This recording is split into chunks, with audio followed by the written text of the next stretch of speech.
Hello and welcome back to Trash talk.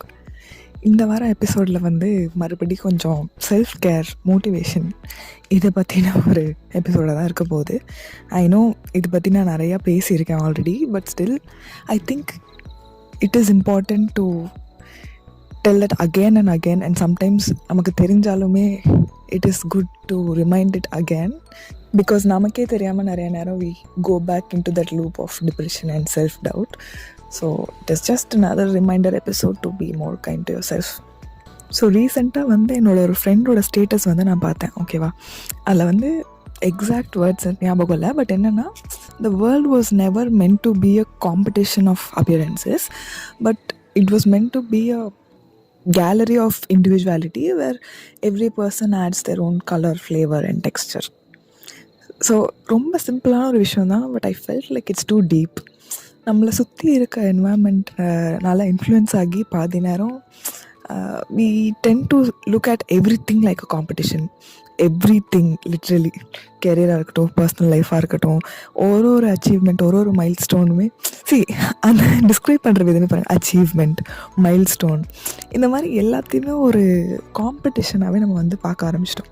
why does everything have to be an achievement?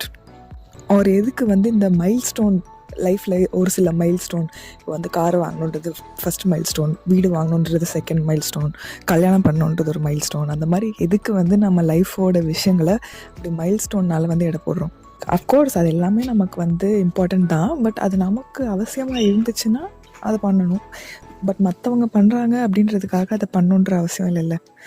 அந்த எல்லாமே அவன் பண்ணுறான், ஐயோ நம்ம இன்னும் இதை பண்ணல அப்படின்னு யோசிக்கிற அந்த பதட்டம், ஒரு மாதிரி நம்ம படிக்கிற ஸ்கூல்லேருந்து, அந்த சின்ன வயசுலேருந்து நம்ம வீட்டில் ட்ரீட் பண்ணுற விதத்துலேருந்து எல்லாமே நம்மளை எல்லாத்தையுமே ஒரு காம்படிஷனாக பார்க்குற ஒரு மைண்ட் செட்டுக்கு தள்ளிடுது. பட் ஆக்சுவலி அது அப்படி கிடையாது அப்படின்றத ரியலைஸ் பண்ணுறதுக்கு ரொம்ப லேட் ஆகிடுது. அதுக்குள்ளே நம்ம ரொம்ப ஒரு பலவிதமான ஸ்ட்ரெஸ்களையும் அனுபவிச்சு ஒரு நூடுல்ஸ் ஆகி அதுக்கப்புறம் தான் இப்படி பார்க்க தேவையில்லை அப்படின்னு ரியலைஸ் பண்ணுறோம்.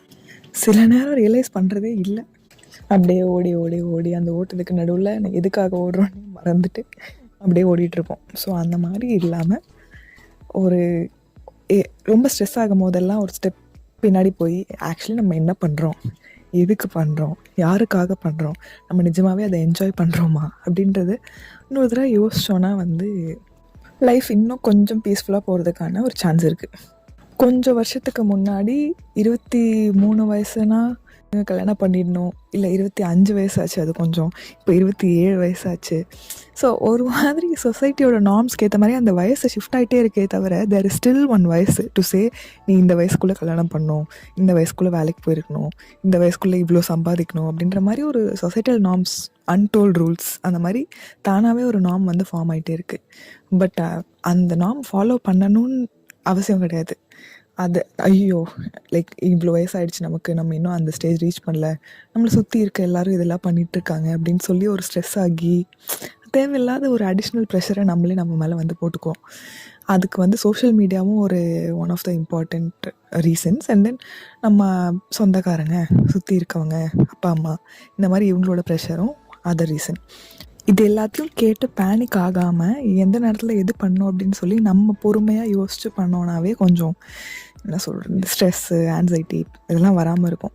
இப்போ என்ன 35 வயசில் கல்யாணம் பண்ணால் என்ன, ஓகே எனக்கு ஒரு நல்ல வேலை கிடச்சி எனக்கு பிடிச்ச பொசிஷன் நான் போகிறதுக்கு எனக்கு 40 வயசு ஆச்சுன்னா இப்போ அதனால என்ன பிரச்சனை, நான் வீடே கட்டலை, சொந்த வீடு இல்லாமல் செத்து போனால் இப்போ அதனால என்ன பிரச்சனை, எதுவும் ஆகிட போகிறது இல்லை. லைக் அந்த ஐயோ வீடு இல்லை சொல்லி அழுது இருக்க நேரமும் சந்தோஷமாக இருக்காமல் செத்து போகிறதுக்கு இப்போ எனக்கு சொந்த வீடு இல்லைன்னா என்ன பிரச்சனை, எனக்கு என் தலை மேலே ஒரு ரூஃப் இருக்கா, இன்றைக்கி என் வாழ்கிறதுக்கு தேவையான பேசிக் சஸ்டெனன்ஸுக்கு எனக்கு என்னெல்லாம் தேவைகள் இருக்கோ அதெல்லாம் பூர்த்தி பண்ணுறதுக்கான சக்தி எனக்கு இருக்கா, அவ்வளோதான், அது போதும். அதை தாண்டி எல்லாம் பண்ணுறாங்கன்றதுக்காக நான் இது பண்ணணும் அப்படின்னு யோசிச்சு எதுக்கு?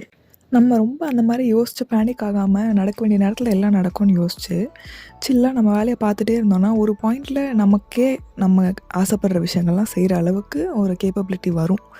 அதை நம்பி நம்ம பாட்டுக்கு போயிட்டே இருக்கணும், அவ்வளோதான். அந்த ஒரு ஹோப் போதும் நமக்கு தேவையான வேலைகள் நம்ம பார்த்துக்கிறதுக்கு. It's not a race, it's not a competition, it's just us surviving here at peace. Of course நமக்கு சுற்றி இருக்க நிறைய சிச்சுவேஷன் நம்மளை வந்து அந்த ஒரு காம்படிட்டிவான நிலைமைக்கு தள்ளும். பட் தள்ளும் போதுமே நம்ம always take one step back and take a deep breath and understand that if we are not enjoying what we are doing, there's no point in actually doing it. We are not doing it for someone else. We are not living for someone else. We should first live for ourselves. அவ்வளோதாங்க, ரொம்ப simple. இந்த ஒரு பேசிக் strategy follow பண்ணோன்னா எல்லாமே வந்து எவ்வளோ பெரிய பிரச்சனையாக இருந்தாலும் சின்னதாக நமக்கு கண் முன்னாடி தெரியும். இவ்வளோ வாய் கிடைக்கிறேனே, நாளைக்கே ஏதோ ஒரு எக்ஸ்பெரிமெண்ட்டுக்கு ரிசல்ட் வரல, நான் திரும்ப வந்து இங்கே தான் ஓன் அழுவேன். பட் ஸ்டில் இதை கேட்குறதுனால வேறு யாருக்கோ ஒருத்தங்களுக்கு டவுனாக இருக்கும் போது ஏதோ லைட்டாக பெட்டராக ஃபீல் ஆகுது அப்படின்னா அதில் எனக்கு ஒரு சின்ன சந்தோஷம். பின்ன நாளை பின்ன எனக்கே பிரச்சனைனாலும் நானே திரும்ப இதை போட்டு கேட்டு என்னையே சிறப்பால் அடிச்சுப்பேன். மற்றவங்களுக்கு சொன்னால் பார்த்தாது, நீயும் அதை ஃபாலோ பண்ணணும் அப்படின்னு சொல்லி. ஸோ அதெல்லாம் யோசித்து live slow and live for your self அப்படின்னு சொல்லி இந்த எபிசோட் நான் வந்து முடிச்சுக்கிறேன். அடுத்த வாரம் பார்க்கலாம். டாடா, பாய் பாய்.